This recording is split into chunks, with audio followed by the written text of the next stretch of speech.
பணியார மாதிரி விக்கி இருக்கு.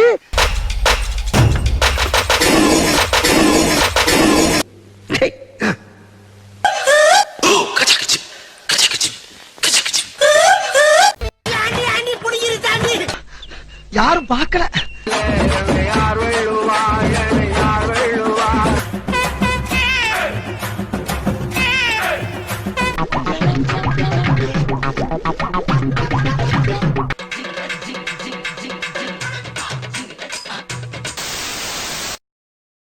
ஹாய் ஃப்ரெண்ட்ஸ், இன்னைக்கு நம்ம வீடியோல என்ன பார்க்க போறோம்னா, தமிழ் சினிமானாலே இப்ப வர படங்கள்லாம் எல்லாமே சொதப்பலா தான் இருக்குது.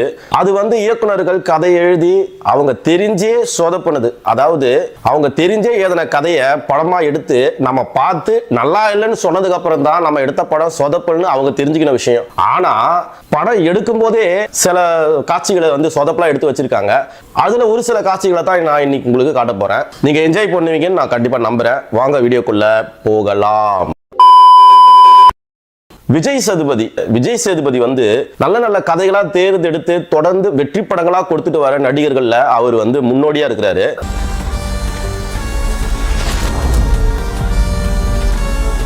அவர் நடிக்கிற எல்லா படத்துலயும் கதைகளும் நல்லா இருக்கும், அவருக்கு கொடுக்குற கதாபாத்திரமும் நல்லா இருக்கும். அதை அவர் சிறப்பாகவும் நடிச்சும் கொடுப்பாரு. அது போல நடிச்சிட்டு இருந்த ஒரு மனுஷனை கூட்டுன்னு வந்து, நான் உங்களை வச்சு ஒரு ஆக்ஷன் படம் எடுக்கிறேன், உங்களை பெரிய ஒரு ஆக்ஷன் ஹீரோவா காட்டுறேன் அப்படின்னு எடுத்த ஒரு படம் தான் ரெக்க.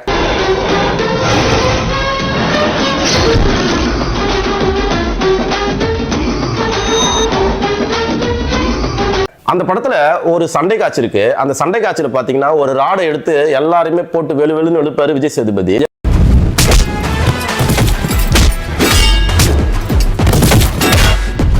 எல்லாரையும் அடிக்கிறதுக்காக அந்த ராடை கையில் எடுத்திருப்பாரு. அவருக்கே தெரியாம அவர் தலையில அவரே அடிச்சுப்பாரு. அதை நீங்களே பாருங்களா.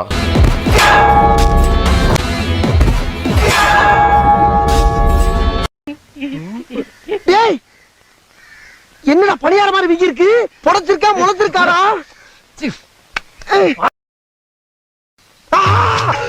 அவர் தலையில அடிப்பட்டதுல தேய்ச்சாவது விட்டுருப்பாரு. அதுக்கு கூட விடாம ரெண்டு கையும் இழுத்து புஷ்டானுங்க. இந்த ஹீரோ அப்படி கிடையாதுங்க. இவர் வந்து பாத்தீங்கன்னா ஆக்ஷன் ஹீரோ ஆகணும் அப்படிலாம் ஒண்ணும் இல்லை. அவருக்கு ஹீரோ ஆயிட்டா போதும் அப்படின்னு ஒரு ஆசையில வந்தாரு. அவர் யாருன்னா பாடலாசிரியர் பா. விஜய். அவர் எடுத்த படம் தான் ஸ்ட்ராபெரி.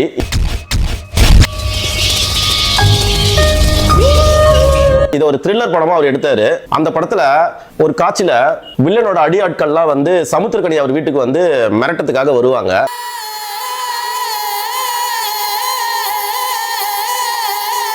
அப்போ அவரோட வீட்டோட கதவுக்கு மேல ஒரு போட்டோ மாட்டிருக்கும். கதவை திறந்து உள்ள வரும்போது அந்த போட்டோ தலையில ஊந்துரும்.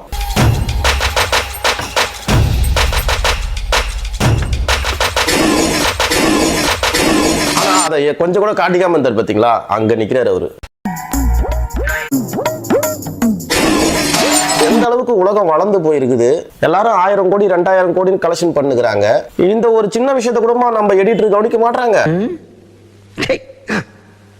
மறுபடியும் அதே விஜய் சேதுபதி சாரோட இன்னொரு படத்துல இருந்து ஒரு காட்சியை பார்ப்போம். எனக்கு அவ்வளவு பிடிக்கும், எனக்கு அவ்வளவு பிடிக்கும், எனக்கு அவ்வளவு மட்டும்தான் பிடிக்கும். இந்த படம் வந்து நீங்க பார்த்துருப்பீங்க. இந்த படத்தோட பேர் வந்து கருப்பன். இதுல வந்து பழம்பெரும் நடிகர் ரவிச்சந்திரன் அவர்களோட பேத்தி தான் வந்து கதாநாயகியா நடிச்சிருப்பாங்க. அதையும் மீறி கல்யாணம் பண்ணி வச்ச கத்தில குத்திட்டு செத்து போயிருவேன். இந்த பாட்டை நீங்க பார்த்திருப்பீங்கன்னு நினைக்கிறேன்.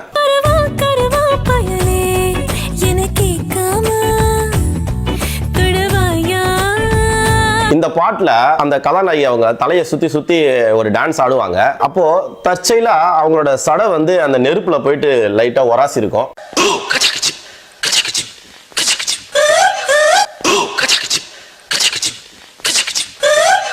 ஒரு சில வருஷத்துக்கு முன்னாடி செம ஹிட் அடிச்ச பாட்டு தான் இந்த பாட்டு.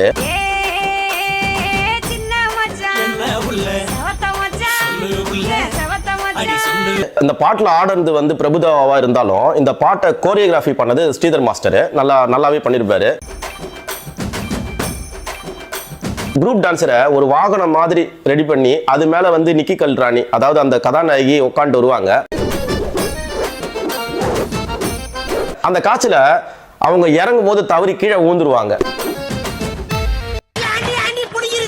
இதை வந்து அவங்களுக்கு தெரிஞ்சிருக்குது, அது விழுந்துட்டாங்க என்பது தெளிவா தெரிஞ்சிருக்குது. ஆனா அதை கட் பண்ணல, கோரியோகிராஃபர் அதை வந்து மேட்ச் பண்ணியே கொண்டு போயிட்டாரு.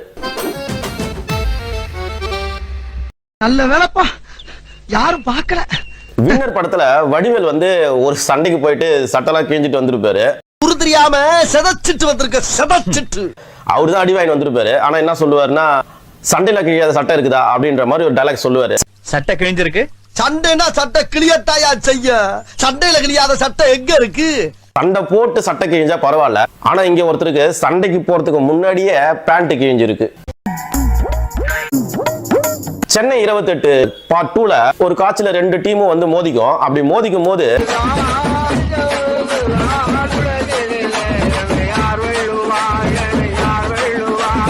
செவனேந்தானா போய்க்கிருந்தேன், கௌரவம் கௌரவம்னு என் கௌரவத்தையே ஆரம்பிச்சிட்டீங்களா.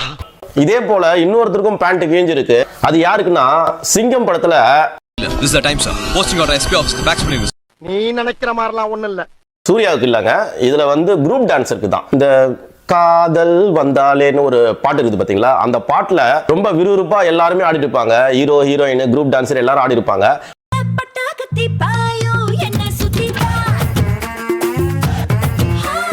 அப்ப நீங்க பேக்ரவுண்ட்ல பாத்தீங்கன்னா ஒருத்தரோட பேண்ட் கிழிஞ்சு போயிருக்கும்.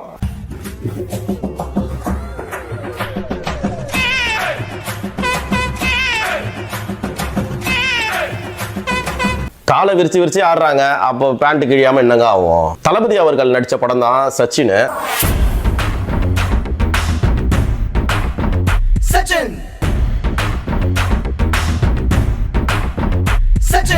இந்த படம் அவரு நடிச்ச குஷி படத்தை போலயே எடுக்கணும்னு எடுத்து கொஞ்சம் மொக்கையாகி இருப்பாங்க. படம் ஃபுல்லா நான் ஊட்டியை காமிக்கிறேன்னு சொல்லிட்டு வெறும் எங்க பார்த்தாலும் புகையா அடிச்சு விட்டுருப்பாங்க.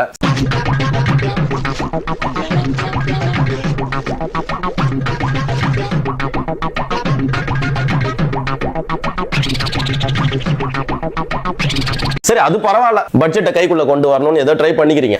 ஆனா அவரு கிளைமேக்ஸ்ல வந்து ஏர்போர்ட்டுக்கு போவாரு. ஊட்டியில ஏர்போர்ட் இருக்குதான்னு எனக்கு என்னன்னு தெரியல, ஆனா கோயம்புத்தூருக்கு தான் போவாரு ஏர்போர்ட்டுக்கு. சரி, கோயம்புத்தூருக்கும் எப்படி அந்த புகை வந்தது? ஊட்டியில வெறும் அங்க ஃபுல்லா புகையை விட்டீங்க, சரி ஓகே. அதே பழக்க தோஷத்துல அவர் கிளைமேக்ஸ்ல போற அந்த ஏர்போர்ட்லயும் வெறும் புகையை அடிச்சு வச்சுக்கிறீங்களே.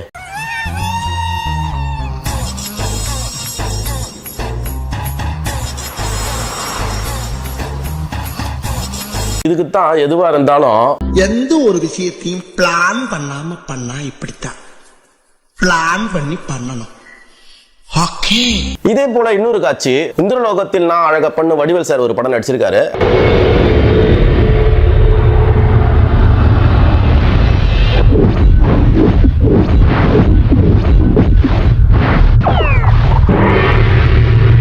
அந்த படமும் ஒரு பெரிய பிளாப்பு தான். அதுல ஒரு காட்சியில இந்திரலோகத்துல இதே மாதிரி புகை அடிச்சு வச்சிருப்பாங்க. எந்த ஜில்லா ஒரு பயிலையும் காணாம, யாராச்சும் இருந்தா வாங்கடா, பயமா இருக்குடா. அங்க புகை போட்டதெல்லாம் தப்பு இல்லை, ஏன்னா இந்திரலோகம் மாதிரி காட்டணும் என்பதற்காக புகை போட்டிருப்பாங்க. அது வந்து தவறா சொல்ல முடியாது. சச்சின்ல போட்டதுன்னா தவறாக்கலாம், இது தவறு இல்லை. ஆனா அவங்க பண்ண பெரிய தப்பு என்னன்னா, புகை அடிச்சவங்களையும் சேர்த்து காமிச்சாங்க பாத்தீங்களா, அதுதான் பெரிய தப்பு.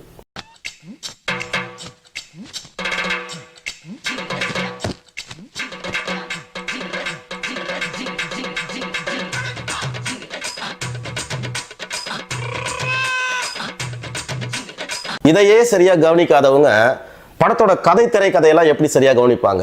இதை வர எடுத்தது யார் தெரியுமா? தமிழ் சினிமாவோட எக்ஸ்பீரியன்ஸ்டு ஆக்டர் தம்பி ராமையா. தேசிய விருதெல்லாம் வாங்கினார் அவரு.